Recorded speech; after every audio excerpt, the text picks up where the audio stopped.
저희가 반도체 위기 많이 다루고 있는데 엄밀히 말하면 삼성전자의 위기였던 것 같습니다. 작년 하반기 때부터. 맞습니다. 예, 그러면 근데 그래도 확실히 좀 느껴지는 게 작년 때 삼성전자 얘기할 때하고 지금 할 때랑은 공기가 좀 달라진 것 같아요. 그렇죠. 예, 일단 주가도 뭐 많이 오른 건 아니지만 적어도 안 내려간다는 거에 대해서는 자신감을 좀 얻으신 것 같아서 그리고 삼성이 좀 드디어 뭔가 하는 느낌입니다. 이제 이사진도 이제 소위 말하는 기술자들이 배치가 된 것 같아요. 이제 어떻게 삼성이 다시 움직이려고 이제 자세를 고쳐 잡았다고 생각하십니까? 센터장님, 아니 소장님 먼저 말씀 주시겠어요? 제가 네. 좀 먼저 말씀드리면 제가 왜 이 부분을 강조해서 말씀드리냐면 저도 계속해서 삼성전자를 들여다보고 있는 이유가 결국 시총 1위 기업이 흔들릴 게 물론 삼성을 비호하기 위한 것이 아니라 우리의 국가 기관 산업이나 다름없죠. 반도체가. 그런 그렇죠. 차원에서 경쟁력을 가져가야 된다. 뭐 잘못된 게 기업 윤리 차원이나 또는 기업의 경쟁력 차원에서 있다면 고쳐야 될 일이지만 뭐 일단 기업의 이익도 중요하지만 주주의 이익도 중요한 거 아니겠습니까? 네. 그렇지만 이제 중요한 것은 위기를 인식하느냐. 저도 상당히 많은 칼럼을 썼던 것 같아요. 지난해 연말부터 올해까지 계속 이렇게 칼럼을 쓰면서 첫 번째 이야기를 제가 했던 것이 조직을 바꿔라. 그러니까 무거워진 거예요. 그러니까 조직 크니까. 여전히 덩치도 크고 또 씨름을 하면 잘하겠지만 체지방이 너무 많아. 많아요. 예. 그래서 저는 이걸 체질 변화를 하지 않으면 계속 저는 무거워 보이거든요. 몸이. 제 이야기를 하나요? 그래서 이제 저도 무겁습니다. 그런 상황에서 저는 굉장히 그게 그 개인의 차원이 아니라 삼성이라는 것은 상당히 많은 종업원이 있는 기업이고 그래서 제가 첫 번째로 드렸던 말씀이 뭐냐면 삼축 체제를 구축하라. 그 삼축 체제가 뭐냐면은 일단은 반도체, 그 다음에 휴대폰, 그 다음에 전자, 기타가 되겠죠. 가전요. 이 부분에 대해서 정말 기민하게 움직일 수 있도록 해라. 지금은 세계가 다 무거워 보이는 거였죠. 지난해 연말 기준으로. 뭐 특히 이제 우리가 조명한 것은 주로 이제 반도체 분야였지만 그래서 뭐 HBM을 이야기했습니다만 또 하나가 이제 이재용 회장의 이건 뭐 길게 할 이야기는 아닙니다만 사법적 리스크도 어느 정도 이제 해소됐지 않습니까? 그렇죠? 네, 그렇죠. 그러면은 저는 정말 하만 이후에 뭐 있었습니까? 없었어요. 저는 손정희 회장을 그래도 평가하는 이유는 ARM을 가지고 있다. 뭐 등등. 그러면 지금 엔비디아도 계속해서 로봇이 됐든 인수를 하고 있거든요. 물론 레인보우 로보틱스가 있긴 하네요. 근데 정말 저는 삼성이 좀 더 성장 동력, 좀 삼바도 사실은 아버지 고 이건희 회장 때의 산물이란 말이에요. 그래서 좀 이재용 회장이 더 좀 집중해야 된다. 다른 거 하지 말고 저는 누가 불러도 가지 마요. 이제 여기에 오로지 삼성에 집중을 하면서 그렇죠. 전반적인 이 제가 그 말씀 드렸잖아요. 우리 시간을 통해서 너무 관료 체제다. 삼성이 이걸 떨쳐버리고 기민하게 긴박하게 움직일 수 있는 이 의사결정 구조를 만들어라. 근데 지금 이제 우리 방송을 본 것 같아요. 그래서 지금 경영이나 기술처럼 경영 쪽에 이 제가 뭐 나쁘게 이야기를 드리는 게 아니라 그게 아니라 다시 또 근본으로 돌아가는 거죠. 기술의 삼성이다. 또 하나의 가족이다. 이렇게 돌아가는 모습을 보니까 그래도 지금 삼성의 움직임이 위기를 인식하고 의식하고는 있다. 이런 점은 우리가 긍정적으로 볼 부분이에요. 네, 뭐 인식은 지난해도 뭐 방송국 비슷한 것도 했고 이제는 액션도 좀 나오고 있고 이사진 개편도 나오고 있는 것 같고. 근데 소장님은 이제 삼바를 정말 좋아하시는 것 같습니다. 네, 그러면은 센터장님께서는 어떻게 삼성의 지금 변화 어떻게 보고 계십니까? 참 직업도 직업이라서 소장님만큼 이렇게 적극적으로 얘기하기는 좀 한계가 있고요. 다만 이제 저희는 이제 외부에 있는 사람이기 때문에 뭐 내부에 있는 의사결정에 대해서 저희가 너무 좀 얘기를 하기에는 좀 한계가 있습니다. 한계는 있죠. 왜냐하면 에널트란 제가 여전히 삼성전자를 커버하고 있기 때문에. 다만 이제 합리적인 방향으로 가는 것으로는 보입니다. 왜냐하면 저희는 이제 TSMC든 그리고 주요 뭐 반도체 기업들의 이제 이사진을 보면 뭐 다 그쪽 분야에 한가닥 했던 분들이 다 앉아 있거든요. 근데 그거 대비해서는 좀 삼성은 부족한 건 분명한 것 같고요. 이번 기회에 또 반도체 전문가 중심으로 또 이사진이 좀 꾸려진 거는 분명히 왜냐하면 이게 사실 우리가 제일 하여튼 많은 사람이 좋아하는 우리 CEO 중에 젠슨왕이 있고, 그렇죠. 그리고 또 정말 실력 많은 또 인정하는 분 중에 하나가 일론 머스크도 있고, 그렇죠. 다 이제 공학도 출신의 CEO지 않습니까? 그렇죠. 다 그분들이 또 키노트도 직접 하고요. 네. 그리고 실적 발표할 때도 직접 나와서 합니다. 네. 그래서 매니아들이 되게 많거든요. 네. 그래서 사실 저도 뭐 어차피 삼성전자 담당 애널리스트로서 엔비디아하고 테슬라의 컨퍼런스 콜을 볼 때는 정말 좀 배울 게 많구나, 그런 걸 좀 많이 주주들이 좀 느꼈습니다. 웅장해지는 게 있지 않습니까? 예, 그래서 뭐 저는 꼭 이사회뿐만 아니라 네, 네. 다른 분야까지 좀 같이 좀 돌고루 네. 말한다면 정말 그 업을 제일 잘하는 분들이 어떤 선두에서 회사를 상당히 좀 의미 있게 소통하고, 뭐 당연히 내부적으로 제일 고민해서 최고의 하여튼 답을 얻기 위해서 항상 노력하겠지만, 그래도 외부와의 소통도 봤을 때 이제 정말 그 업을 잘하는 분들이 소통을 하면 조금 더 이제 뭐 되게 뭐 좀 더 마음이 편해질 것 같아요. 네. 그 예전에는 일만 잘하면 됐는데 요즘은 이제 발표도 잘해야 되고 정말 잘해야 되는 게 많습니다. 뭐 거기서는 개발도 자기가 해, 경영도 자기가 해, 키노트도 자기가 다 하는 분위기가 만들어져 버려가지고 그 본의 아니게 나서기 힘드신 분들은 좀 부담스러울 것 같아요. 뭐 그런 생각도 없잖아 드는데, 뭐 어찌됐건 기술 회사에 기술자들이 전면에 선다는 건 뭐 누가 봐도 상식적으로 이제 받아들일 수 있는 것 같은데, 그래서인지 뭐 주가도 조금 반응은 하고 있는 것 같습니다.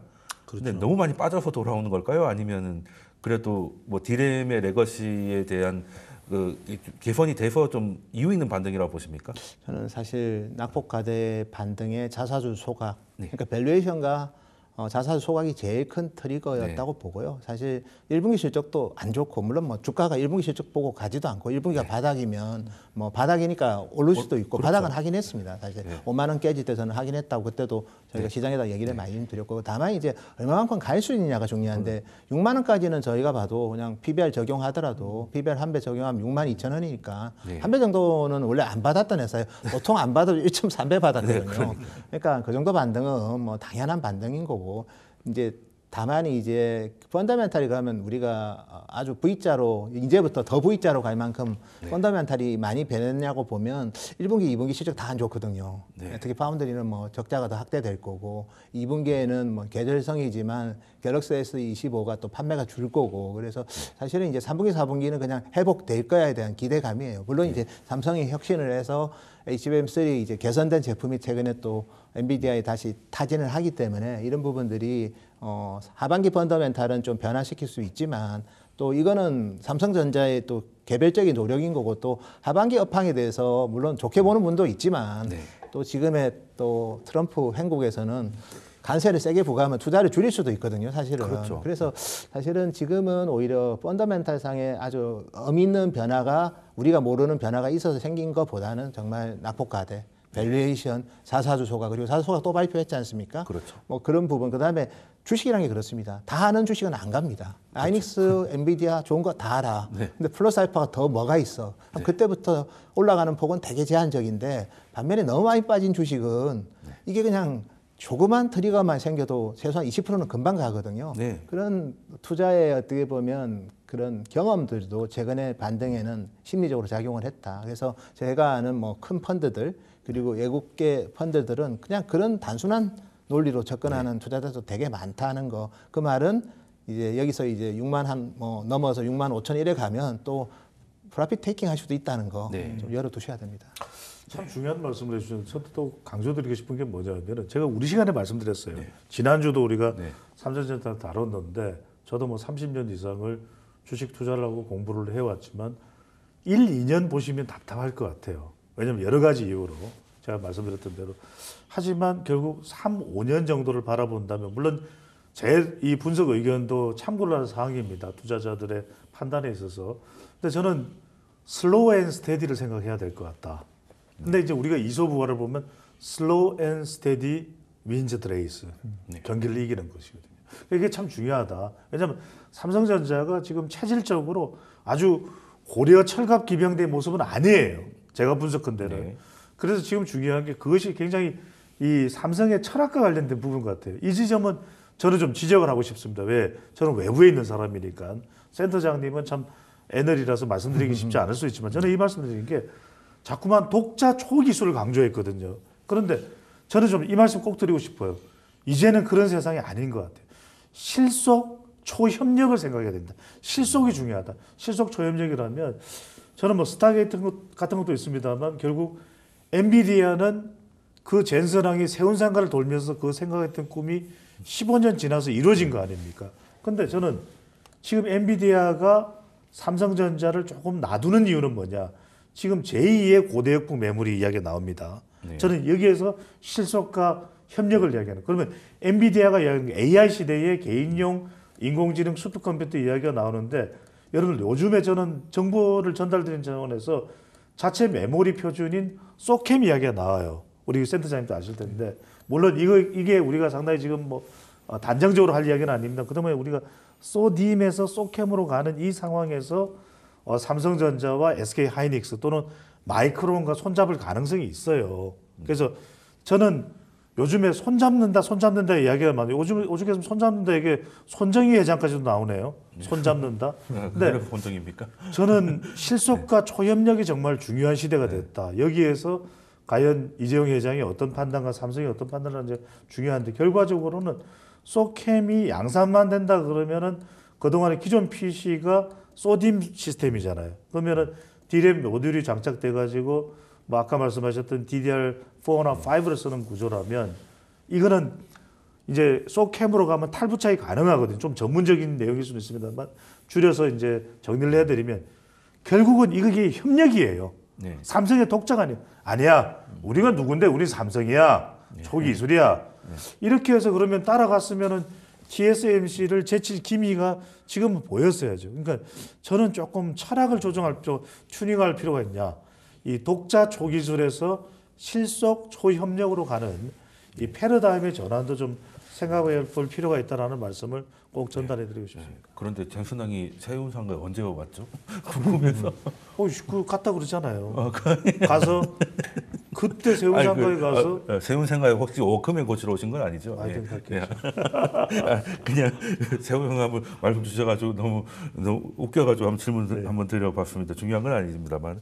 예, 그러면은 처음에 그 센터장님 말씀하셨을 때 약간 미국이 하면 안 되는 걸 하고 있다고 말씀을 주셨던 게 지금 뭐 인텔하고 TSMC를 가지고 트럼프가 지금 힘을 주고 있지 않습니까? 네. 예.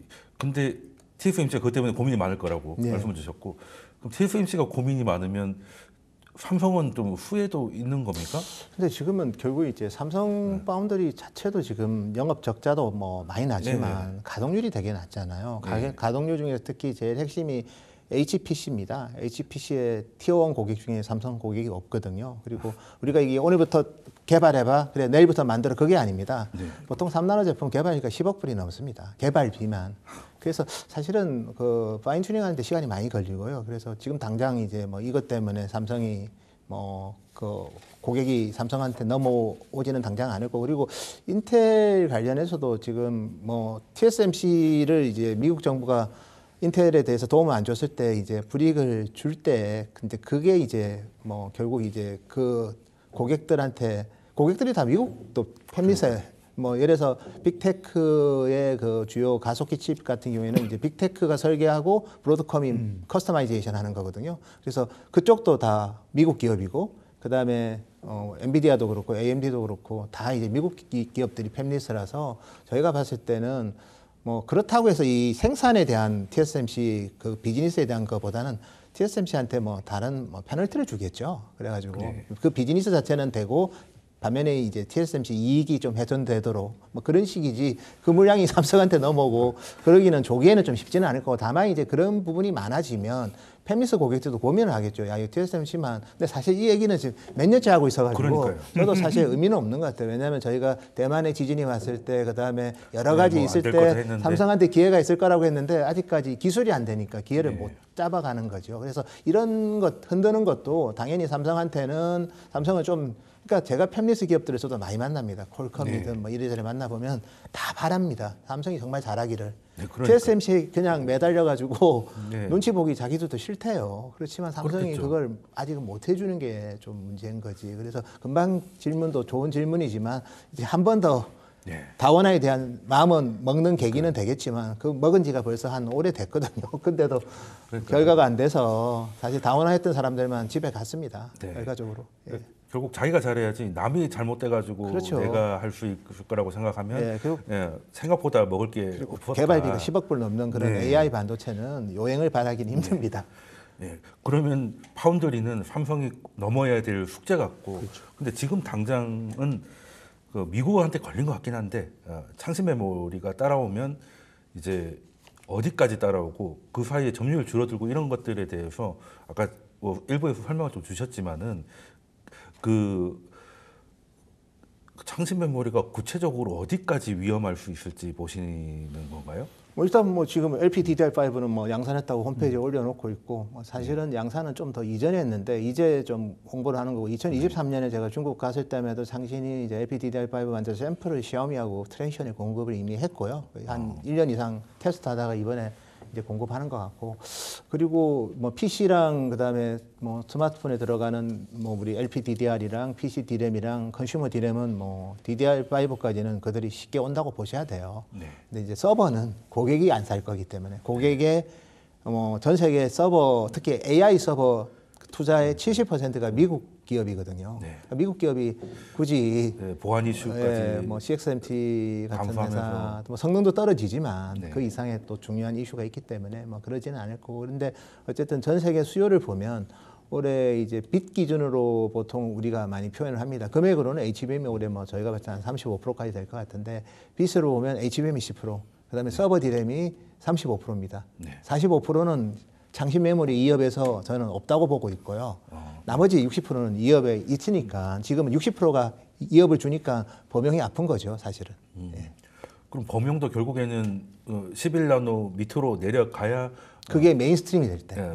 메인스트림이 안 되고 그냥 프리미엄 리치면 그때까지는 괴롭힐 거고요. 계속. 예, 근데 그게 이제 11나노 이하 제품이 이제 시장에 안 보이면 그때부터 창신은 뭐 물론 뭐 DUV를 가지고 우리 SMIC가 했던 그런 비효율적인 방법을 할 수는 있겠죠. 그렇다 하더라도 그 기술도 저는 11나노 정도라고 보는 거고. 네, 쉽지는 않을 거다. 예, 그리고 뭐 나중에 또 디램은 또 3D 디램으로 갈 수도 있습니다. 네, 결과적으로. 그런데 다만 이제 현재까지 기술만을 놓고 본다면 창신의 2업은 이제 11나노 이상까지는 2업을 줄 것 같아요. 왜냐하면 계속 DUV 가지고도 계속 맨 마이크론이 12나노까지 DUV로 했거든요. 네. 마이크론이 한 거를 창신이 그만큼 한다는 게 아니라 그만큼 못해도 정부에서 보조를 해주니까 네. 그게 중국 기업은 우리한테 이업적인 거거든요. 그러니까. 잘못되면 포기해야 되는데 정부에 돈을 갚아줘 버리니까. 다시 살려주니까. 예, 그게 사실 좀 부담스럽고 무서운 거죠. 그렇게 해서 LCD도 세계를 제패한 거거든요. 네. 그러니까 제가 조금 보태면은 노 센터장님 말씀대로